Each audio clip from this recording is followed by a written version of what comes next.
secretário-geral da Organização dos Estados Americanos, OEA, Luiz Almagro, pediu a responsabilização do ditador da Venezuela, Nicolás Maduro, ao se pronunciar concluindo a sessão extraordinária do Conselho Permanente da OEA, convocada após o ditador se declarar reeleito. Almagro afirmou: Maduro prometeu um banho de sangue e ficamos indignados ao ouvir isso e ainda mais indignados agora que ele está fazendo isso. Existe premeditação, traição, impulso brutal, ferocidade, vantagem superior. É hora de apresentar acusações e um mandado de prisão do Tribunal Penal Internacional contra os principais perpetradores, inclusive Maduro. É hora de justiça. Vamos pedir que essas acusações sejam implementadas por um hemisfério livre de crimes contra a humanidade. Durante seu discurso, Almagro admitiu que há muito tempo a Venezuela causa divisão na Organização dos Estados Americanos e afirmou: devemos evitar a todo custo que essa situação se repita no futuro. Ele disse: é importantíssimo que a opinião pública tenha confiança no Conselho Permanente. O secretário lembrou que a OEA tem as ferramentas para enfrentar violações à Carta Democrática e apontou que isso foi feito no caso da Guatemala, quando a organização agiu para defender a democracia. Ele apontou: agora, a Venezuela precisa da mesma convicção, a defesa da democracia por parte da região. Luiz Almagro explicou que 3 dias após a eleição, com os supostos resultados já tendo sido declarados, não há documentos que comprovem as alegações de Maduro de que venceu a eleição. Ele apontou que a oposição conseguiu publicar as atas eleitorais, enquanto o regime sofre um apagão. Almagro disse: é um recorde de apagão de informações, 3 dias sem ata, sem transmissão de resultados. É um recorde absoluto. É urgente e é preocupante que o organismo eleitoral não tenha ainda publicado esses dados. É uma irresponsabilidade, uma negligência e vai contra os princípios da transparência e da publicidade. O secretário-geral da OEA alertou que a omissão da organização custa vidas. Ele disse: já são muitos assassinados nas últimas horas. Quanto tempo vamos aguardar? E quantos mortos mais teremos nessa espera? Ele explicou: há um padrão agora de perseguição das testemunhas que trabalharam nas mesas eleitorais. As testemunhas estão sendo presas. Que democracia aguenta isso? Almagro lamentou: sempre haverá gente que não quer que esses fatos sejam apresentados e talvez nos ataquem por isso também. Almagro afirmou: é o momento da corte responsabilizar aqueles que são os mais responsáveis, inclusive Maduro, que simplesmente de forma cínica expressou a intenção de reprimir. Maduro anunciou um banho de sangue e cumpriu. Está cumprindo. São 17 mortos. Me impressionou quando ele disse, mas me impressiona muito agora que está fazendo. A premeditação, a leivosia, a superioridade injusta. Nós vamos pedir que ele seja acusado. É hora de fazer justiça e nós vamos pedir que os responsáveis paguem. Aqueles que quiserem se unir a este pedido serão bem-vindos. A Organização dos Estados Americanos afirma ter como pilares a democracia, os direitos humanos, a segurança e o desenvolvimento e congrega os 35 países das Américas. Um de seus órgãos é a Comissão Interamericana de Direitos Humanos, parte do sistema interamericano responsável pela promoção e pela proteção dos direitos humanos. Esse órgão recebeu, nos últimos anos, centenas de denúncias de violações de direitos humanos ocorridas no Brasil e nada fez a respeito. A imensa maioria das denúncias dos brasileiros diz respeito aos inquéritos políticos conduzidos pelo ministro Alexandre de Moraes do Supremo Tribunal Federal, que foi recentemente o presidente do Tribunal Superior Eleitoral, quando teve muitas das condutas que foram reproduzidas por Maduro, como a perseguição a opositores e a censura à imprensa independente. O desrespeito ao devido processo legal e a violação ao sistema acusatório são marcas dos inquéritos políticos conduzidos pelo ministro Alexandre de Moraes no Supremo Tribunal Federal e já foram denunciados pela ex-procuradora-geral da República, Raquel Dodge, que promoveu o arquivamento do inquérito das fake news, e também por inúmeros juristas, inclusive em livros como Inquérito do Fim do Mundo, Sereis como Deuses e Suprema Desordem, Juristocracia e Estado de Exceção no Brasil. O ministro Alexandre de Moraes já foi chamado de xerife pelo então colega Marco Aurélio Mello pelos excessos cometidos em seus inquéritos, e o ministro Cássio Nunes Marques consignou em voto as violações de direitos nas prisões em massa ordenadas por Moraes. Apesar das constantes denúncias, o Senado brasileiro segue inerte, graças ao seu presidente Rodrigo Pacheco, que engaveta todos os pedidos de impeachment de ministros das Cortes Superiores que chegam às suas mãos. Em consequência da inércia do Senado, já houve centenas de apelos a cortes internacionais.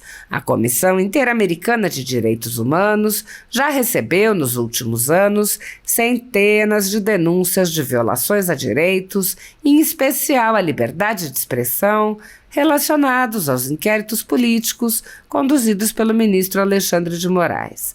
A comissão foi informada sobre os jornais estourados com equipamentos apreendidos, jornalistas perseguidos e presos. Foi informada sobre a invasão de residências de cidadãos e a apreensão de bens. Foi informada sobre a censura de meios de comunicação. Foi informada sobre a prisão do deputado Daniel Silveira e não se manifestou durante os meses em que o parlamentar ficou preso preventivamente por crime de opinião, nem após sua condenação por palavras em um vídeo. Foi informada sobre a perseguição a jornalistas que são impedidos de exercer a profissão e têm bens e renda confiscados. Foi informada sobre os ativistas que passaram 1 ano em prisão domiciliar sem sequer denúncia em Brasília, mesmo morando em outros estados. Foi informada sobre a prisão de Roberto Jefferson, presidente de um partido, e sua destituição do cargo a mando de Moraes. Foi informada sobre a censura a parlamentares.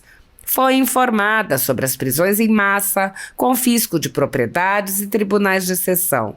Foi informada sobre a morte no cárcere de Clériston Pereira da Cunha, com um pedido de soltura que simplesmente não foi apreciado pelo ministro relator. Foi informada sobre muitos outros fatos. Há pelo menos 5 anos, há pedidos para que a comissão mande cessar os inquéritos políticos conduzidos por Alexandre de Moraes. Em 2020, o ex-relator especial para a liberdade de expressão da Comissão Interamericana de Direitos Humanos, Edson Lanza, manifestou preocupação com a decisão de Alexandre de Moraes de censurar cidadãos nos inquéritos que conduz no Supremo Tribunal Federal. Lanza disse: acompanho com preocupação decisão do Supremo Tribunal Federal que mandou fechar dezenas de contas em redes de ativistas e blogueiros por alegado discurso de ódio. Deve-se provar, em cada caso, que foi ultrapassado o limite da incitação à violência, conforme disposto no item 5 do artigo 13 da Convenção Americana sobre Direitos Humanos, conhecida como Pacto de São José da Costa Rica. Apoiadores do ex-presidente Jair Bolsonaro e pessoas que apenas têm um discurso diferente do imposto pelo cartel midiático vêm sendo perseguidos, em especial pelo judiciário. Além dos inquéritos conduzidos pelo ministro Alexandre de Moraes no Supremo Tribunal Federal, também o ex-corregedor do Tribunal Superior Eleitoral, Luiz Felipe Salomão, criou seu próprio inquérito administrativo e ordenou o confisco da renda de sites e canais conservadores, como a Folha Política, com o aplauso dos ministros Luiz Roberto Barroso, Alexandre de Moraes e Edson Fachin. Toda a renda de mais de 20 meses do nosso trabalho vem sendo retida sem qualquer previsão legal. Se você apoia o trabalho da Folha Política e pode ajudar, use o QR Code que está visível na tela para doar qualquer quantia ou use o código ajude@folhapolitica.org. Caso não utilize Pix, Há a opção de transferência bancária para a conta da empresa Raposo Fernandes, disponível na descrição deste vídeo e no comentário fixado no topo. Há mais de 10 anos, a Folha Política faz a cobertura da política brasileira, mostrando atos, pronunciamentos e eventos dos três poderes, quebrando a espiral do silêncio imposta pelo cartel de mídia que quer o monopólio da informação. Pix ajude@folhapolitica. E agora ofereço a palavra ao ilustre secretário-geral, senhor Luiz Almagro. Muito obrigado, senhor presidente. O tema Venezuela é um tema que está há muito tempo dividindo a organização, da pior maneira, com confrontos, e não queremos que isso se repita. Foi difícil para a organização e hoje devemos evitar a todo custo que essa situação se repita no futuro. Todos os posicionamentos merecem respeito no âmbito do diálogo político permitido por esse fórum.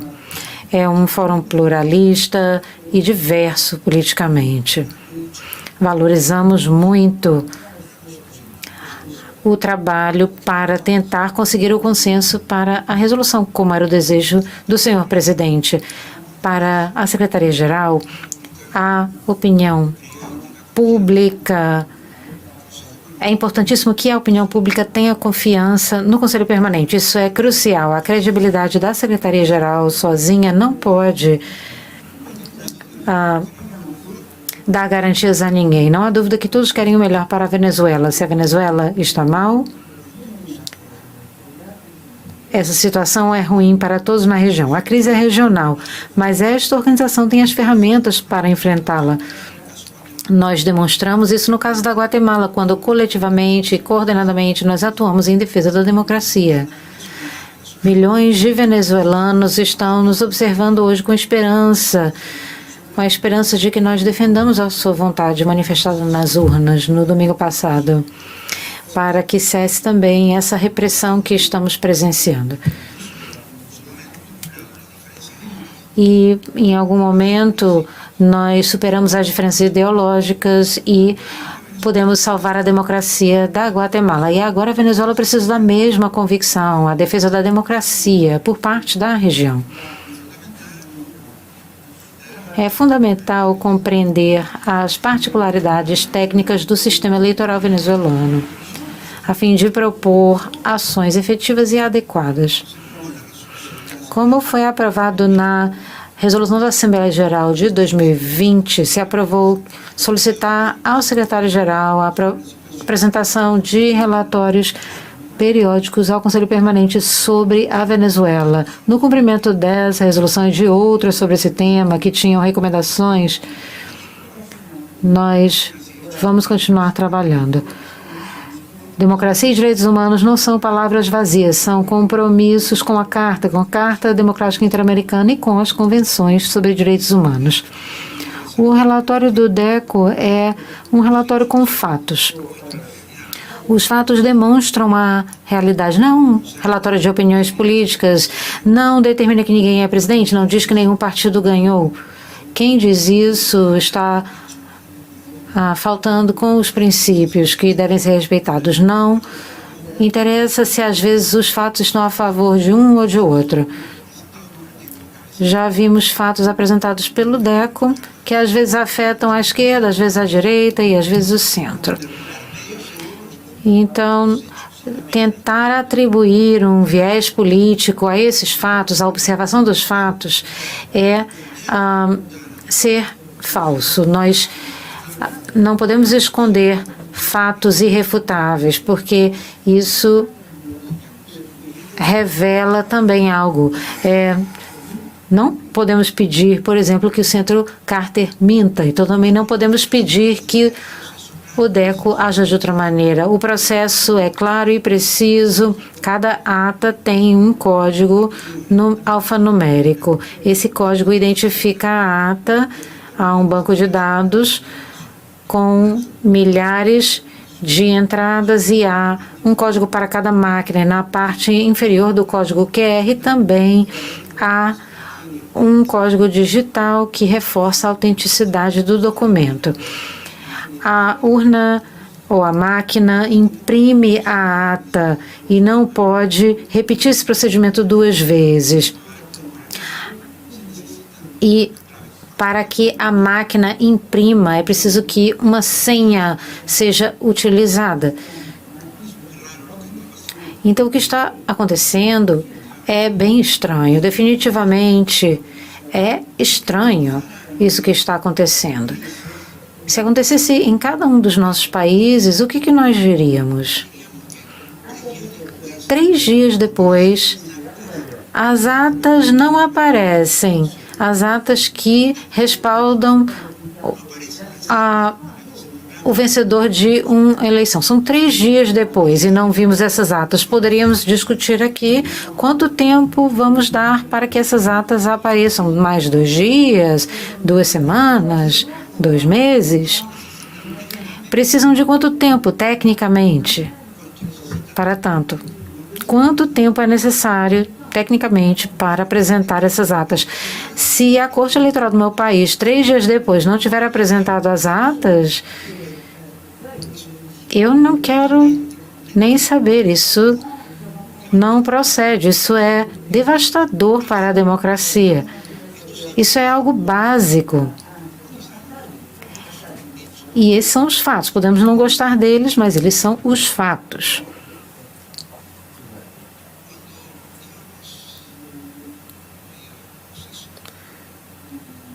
No meio do processo eleitoral de domingo, o diretor do DECO me escreveu para dizer: Honduras 2017. Deixaram de aparecer os dados eleitorais. Deixamos de receber informações eleitorais. E alguém já mencionou que em 2017 Honduras passou por uma fraude eleitoral.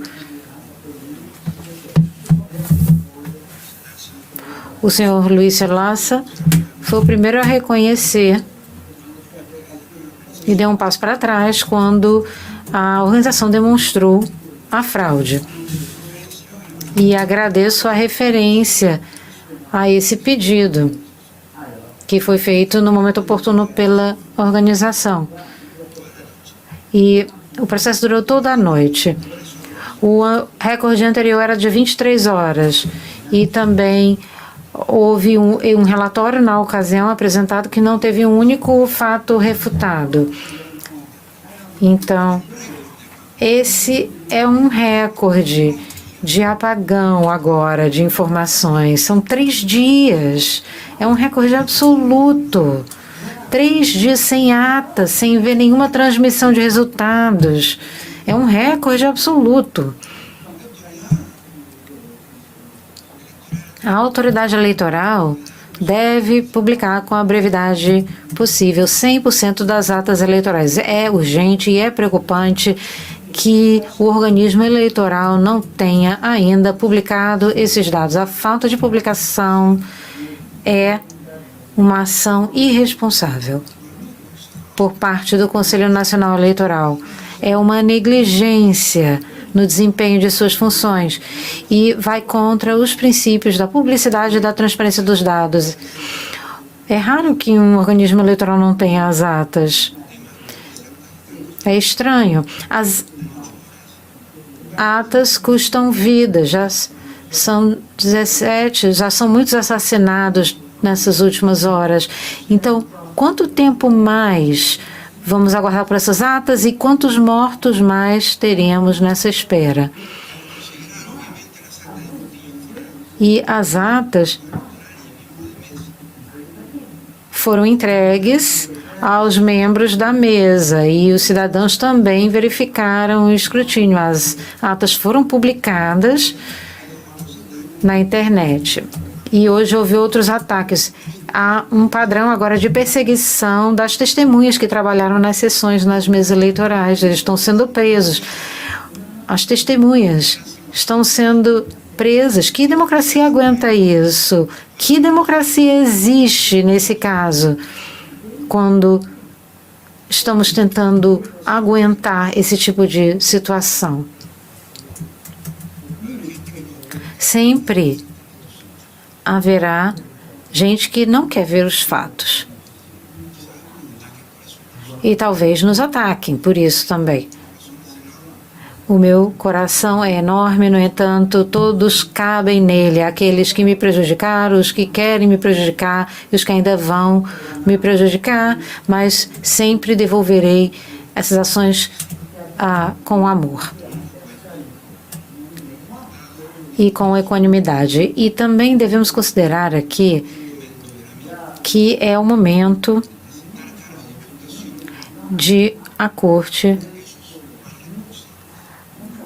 responsabilizar aqueles que são mais responsáveis, o que inclui Maduro, que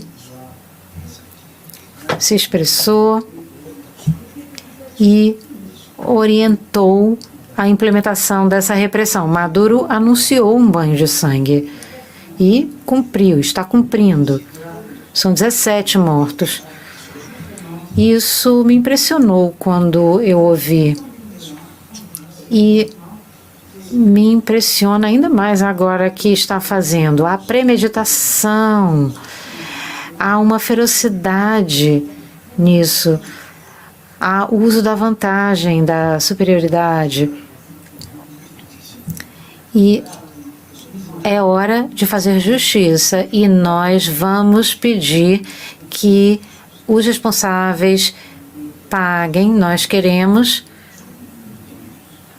que aqueles que queiram também se unir a esse pedido o façam, serão bem-vindos. Thank you very much, Secretary General. Muito obrigado, secretário-geral, por essa declaração tão importante. Colegas,